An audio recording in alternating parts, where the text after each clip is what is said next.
తెలంగాణలో ఆర్టీసీ కార్మికుల సమ్మె అంశం కీలక మలుపు తిరిగింది. టీజీఎస్, ఆర్టీసీ, జేఏసీ ప్రభుత్వ ప్రతినిధుల మధ్య జరిగిన చర్చలు విఫలమవడంతో సమ్మె బాట పట్టారు ఆర్టీసీ, జేఏసీ నాయకులు. తెలంగాణ ప్రభుత్వంతో జరిగిన చర్చలు విఫలం కావడంతో తాము ఈ నిర్ణయానికి వచ్చామని తెలిపారు. ఇప్పటికే చాలా కాలంగా సమస్యలు పెండింగ్లో ఉన్నాయని, మరింత ఆలస్యం సహించలేమని జేఏసీ నాయకులు స్పష్టం చేశారు. సమస్యలు పరిష్కరించేంత వరకు సమ్మె కొనసాగుతుందన్నారు. ఆర్టీసీ కార్మికుల సమ్మెతో బస్సులు డిపోలకే పరిమితమయ్యాయి. రాష్ట్ర వ్యాప్తంగా బస్సులు నిలిచిపోవడంతో ప్రయాణికులు తీవ్ర ఇబ్బందులు ఎదుర్కొంటున్నారు. రైట్, ఇదే అంశంపైన మరింత సమాచారాన్ని జూమిన్ ద్వారా కదిరినగర్ నుంచి మా ప్రతినిధి సంతోష్ అందిస్తారు. సంతోష్.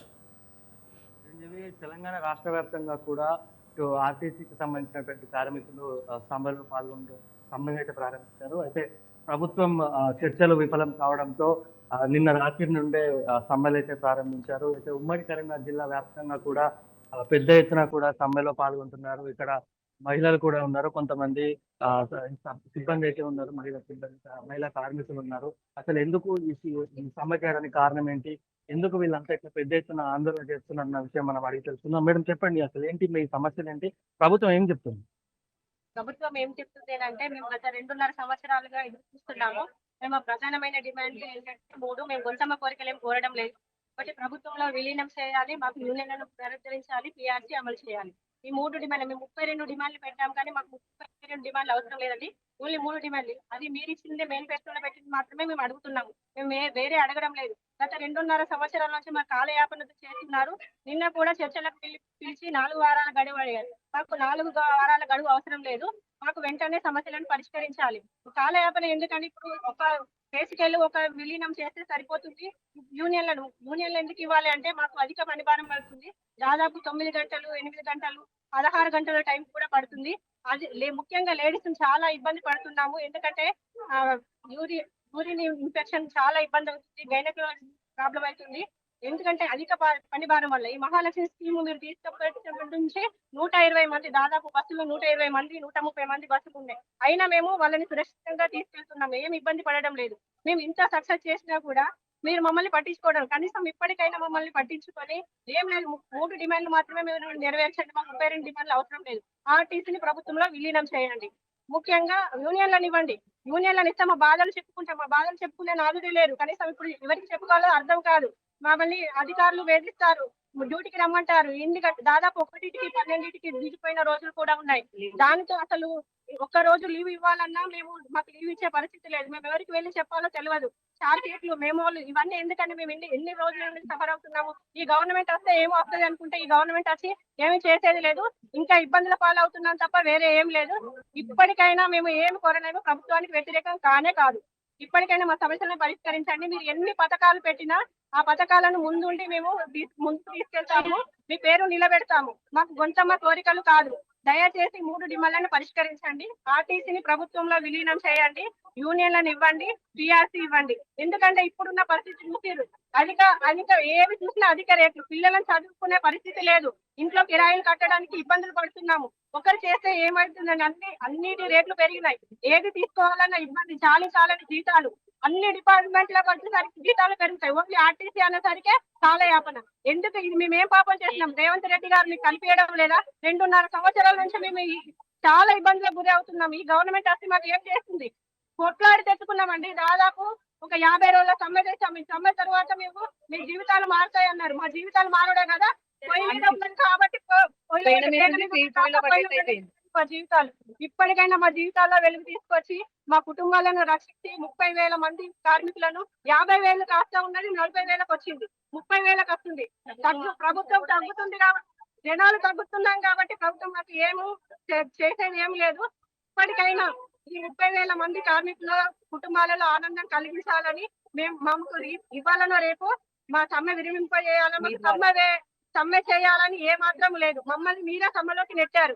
సమ్మెలోకి వెళ్ళి మమ్మల్ని ఇబ్బందుల పాలు చేయకండి. ఎందుకంటే ఇప్పుడే నేను ఇంటి దగ్గర నుంచి వస్తున్నాను. ప్రైవేట్ వాళ్ళకు బస్సులు ఇచ్చారు, వాళ్ళు యాక్సిడెంట్ అయింది. చాలా మంది యాక్సిడెంట్ అయ్యి ఇబ్బందులకు గురి అవుతున్నారు. దయచేసి ప్రజలను ఇబ్బంది పెట్టకండి, మమ్మల్ని రోడ్ల మీదకి తీసుకురాకండి. మా కుటుంబాలు రోడ్ల మీద పడేయద్దు. ప్రజల జీవితాలతో గవర్నమెంట్ ఆడుకోవద్దు. ప్రజలతో అసలు ఇబ్బందులు గురి అవుతున్నారు. ప్రైవేట్ వాహనాలతో చాలా ఇబ్బంది.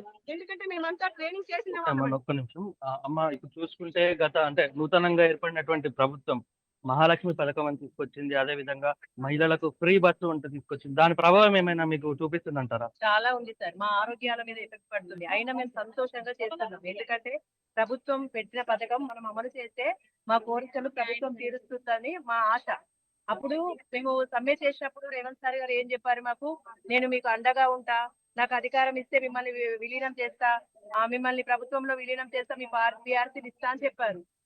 అదే విధంగా మేము 40,000 మంది ఉన్నాం సార్. అప్పుడు 1,20,000 మెజార్టీతో గెలిచిరు. మేము ఇంటికి 4 ఓట్లు వేసుకున్నా మా మెజార్టీతోనే సారు పదవి తీసుకున్నారు. ఇప్పటికైనా మేము అతన్ని ఎన్నుకోవడానికి ఎప్పటికైనా సిద్ధంగానే ఉంటాం. కానీ అప్పుడు సకల జనుల సమ్మెలో కూడా మేమే పాల్గొన్నాం. మేము పాల్గొంటే మాతో విడిపోయిన వాళ్ళేమో ప్రభుత్వ ఉద్యోగులు అయిపోయారు. ఇప్పుడు మేమేమో కార్మికులుగా మిగిలిపోయినాం. మహాలక్ష్మి పథకం ద్వారా మాకు చాలా ఇబ్బంది అవుతుంది సార్. చాలా ఇబ్బందిగా ఉంది. కావున దయచేసి మాకు యూనియన్లు ఇప్పించండి, విలీనం చేయండి. మళ్ళా సార్ ఉద్యోగ భద్రత కూడా మాకు చిన్న చిన్న వాటికే కేసులు, మెమోలు, చార్జ్ షీట్లు ఇస్తున్నారు సార్. మేము చిన్న జీతాలు అవి చేసుకుంటేనే బతికే వాళ్ళు ఉన్నారు. మా ఆఫీసులో బడుగు బలహీన వర్గాల వాళ్ళు ఉన్నారు. ఇప్పుడు అధిక పని భారం సార్. ఒక 100 మంది ఎక్కే 120, 50, 60 మంది ఎక్కేదానిలో 120, 130 మంది ఎక్కితే జరుగుతుంది సార్. చిన్న పొరపాటు జరుగుతుంది. మాకు స్టేజీ దగ్గర ఉంటది. స్టేజ్ వచ్చేసరికి టకటక్ ఇచ్చేసరికి 0 టికెట్ అది రావడం వల్ల అక్కడ మంది ఎంత ఉన్నారు, అక్కడ జరిగింది ఏంది అది తెలుసుకోకుండా చార్జ్ షీట్లు ఇవ్వడం, ఇంక్రిమెంట్లు బ్యాక్ చేయడం, సస్పెండ్ చేయడం, వేరే డిపోలకు ట్రాన్స్ఫర్ చేయడం. అదే సార్ అక్కడ మేము 50 మందిలో తప్పు జరిగితే మేమే తీసుకుంటాం మీరు ఇచ్చే చార్జ్ షీట్. 120 మందిలో కూడా చార్జ్ షీట్ ఇవ్వడం ఎంతవరకు కరెక్ట్? అది మీరు చేసింది కాదా? మీరు ఇచ్చిన మహాలక్ష్మి పథకం ద్వారానే కదా మేము ఇబ్బంది పడేది. అందుకే మాకు ఏంటంటే విలీనం, ఉద్యోగ భద్రత, మాకు విలీనం ఒకటి, యూనియన్స్ కావాలి సార్. యూనియన్స్ ఉంటేనే మాకు అంటే ఇప్పుడు మనం గత ప్రభుత్వం చూసుకోవచ్చు. అంటే బీఆర్ఎస్ ప్రభుత్వం దాదాపుగా 10 నుండి 14 సంవత్సరాలు అయితే బీఆర్ఎస్ ప్రభుత్వం ఉంది. ఇప్పుడు నూతనంగా 2 సంవత్సరాలుగా కాంగ్రెస్ ప్రభుత్వం ఉంది. అసలు మీకు ఏ ప్రభుత్వం పరంగా అంటే ఆ ప్రభుత్వం ఏమైనా న్యాయం చేసిందా? లేకపోతే ఈ ప్రభుత్వం ఏమైనా న్యాయం చేసిందా? గవర్నమెంట్ 44% ఇచ్చిండు మాకు. అప్పుడు తను ఏ కమిటీ వేయలేదు, ఏది వేయలేదు, ఇచ్చిండు. కాకపోతే మేము సమ్మె చేసినందుకు దానికి ఆయన మా మీద కోపంతో మమ్మల్ని మేము సపరేషన్ టైంలో సపోర్ట్ గా మాట్లాడారు. ఏమని నేను సమ్మె ఇబ్బంది పెడుతున్నారు మమ్మల్ని గవర్నమెంట్, మేము మా గవర్నమెంట్ అంతా మీకు న్యాయం చేస్తామని చెప్పారు. కానీ ఇప్పుడు మేము ఇన్ని రోజుల నుంచి స్ట్రైక్ నోటీస్ ఇచ్చి ఇప్పుడు 45 days అవుతుంది సార్. ఇప్పటి వరకే రేవంత్ మా గురించి మాట్లాడిన పాపన కూడా ఇప్పటి వరకే ఆర్టీసీ కార్మికులు అసలు ఏం జరుగుతుంది మాట్లాడిన పాపన కూడా ఏమన్నంటే కాలయాపన, ఏమన్నంటే కాలయాపన రేపు చేస్తాం. ఇట్లనే 2.5 years నుండి కలుపుతున్నారు. త్వరలో అనుకుంటూ ఇట్లా కాలయాపన చేసుకుంటూ మమ్మల్ని పెండింగ్ చిన్న చిన్న ప్రాబ్లమ్స్ సార్. చిన్న చిన్న ప్రాబ్లమ్స్ లో డిపోలలో ఎంత టార్చర్, లేడీస్ అయితే కావాలంటే టార్చర్ పెడుతున్నారు. ఎంత అంటే అసలు చెప్పరాదు. ఒక్కొక్క ప్రాబ్లం ఎట్లా ప్రతి చిన్న దానికి సస్పెండ్ చేయడము, ప్రతి దానికి ఇంక్రిమెంట్లు యాడ్ చేయడము, కొన్ని లక్షలలో లాస్ అవుతున్నారు సార్. చిన్న ప్రాబ్లమ్స్ ఎందుకు అంటే మాకు అడిగే వాళ్ళు ఎవరు లేరు. మాకు మేము మాట్లాడాలి అంటే డైరెక్ట్ మేనేజ్మెంట్ తో మాట్లాడలేము. అసలు ఒక డిఎం ను కలవాలి అంటే మాకు ఒక అవకాశం కూడా వస్తుంది సార్. డిఎం దగ్గరికి వెళ్ళాలంటే ఈపీకే బుక్ పట్టుకెళ్ళాలి, యూనిఫామ్ వేసుకొని వెళ్ళాలి. ఒక యూనియన్ లీడర్ అంటూ ఉంటే మాకు చెప్పుకోవడానికి, కొన్ని సమస్యలు క్లియర్ చేయడానికి మాకు ఉండాలి అన్న ఉద్దేశంతో మాకు యూనియన్ ప్రభుత్వానికి వచ్చే నష్టం ఏంటో మాకు తెలియాలి. యూనియన్ వల్ల మేము మాత్రం చాలా నష్టపోతున్నాం. ఓకే. ఇప్పుడు అంటే ప్రభుత్వం మీ హామీలను కనుక నెరవేర్చకపోతే మీరు చేయబడ్డ పని ఏంటి? ఎన్ని రోజులైనా స్ట్రైక్ చేస్తాం. మేము మాకు ఎక్కువ కోరికలు వస్తున్నాయి, జనాలను ఇబ్బంది పెట్టడం వస్తుంది. గవర్నమెంట్ మేము వ్యతిరేకంగా ఉండము. మాకు అవసరం లేదు. ఏంటి మాకు